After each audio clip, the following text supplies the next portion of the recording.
So let me get this straight. Yeah, you don't want to go to a shop because they always find extra things that you need done, and you don't want to hire a handyman because you don't... Because I don't trust him, I don't know. Well, that's kind of dumb. I bet you he'll drive his car there. I mean, I'd rather do it myself. Watch and learn. We are back at Holly's house. One of my most consistent customers when it comes to oil changes. We're working on a 2015 Nissan Altima, and we're doing an oil change. And nothing but it. Watch how I don't upsell her on any other product. She asked for an oil change, that's what I'm gonna give her. Where is my receipt? What is 68 minus 100? So for $32, I got my motor oil and my filter. They were trying to upsell me on Mobile One. They said, hey, we got this deal going on. If you get the Mobile One oil and filter, we'll give you a cabin air filter or engine air filter for free. I was like, well, how much? And they're like, 60.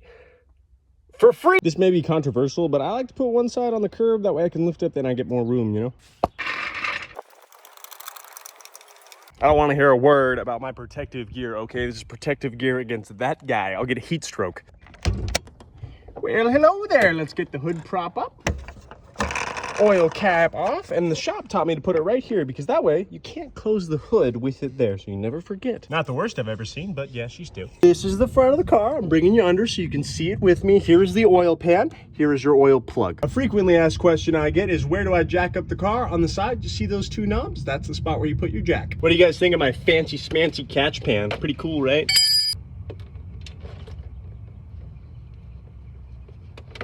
All right, so while we've got this draining, let's get that oil filter cracked loose. See it right about here, yeah. So the filter hides right there. You see that? That's the filter. Twist should be hand tight because I was the last one to do this.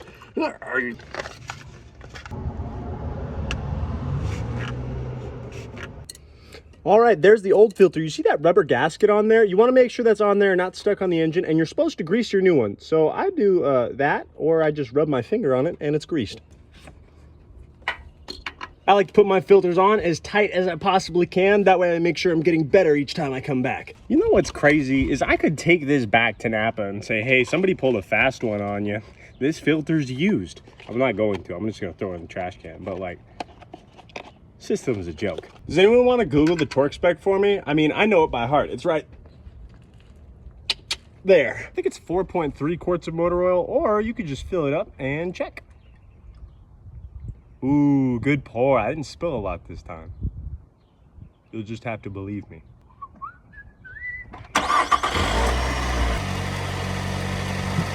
I'm gonna clean everything up. Can you keep an eye on this?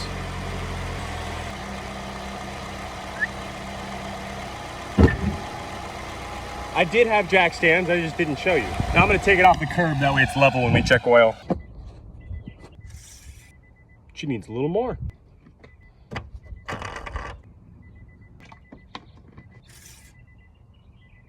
Perfect. I did check that little copper gasket on the drain plug. It's good. All the fluids are good, and the air filter was good as well. Real quick, do you want to learn how to reset the oil light? I gotcha. There's the thing. Look down here. Press this button. Suddenly your screen's changed. Again, again, to the little gear. Go down, down, down. Maintenance. Enter. Now we're going to go to service. Enter. And I already reset it, but you just scroll down here and click reset. I clicked it again for no reason. This has been Bristow Built, by Bristow, for Bristow, by Bristow, Bristow Built. Let's go, baby.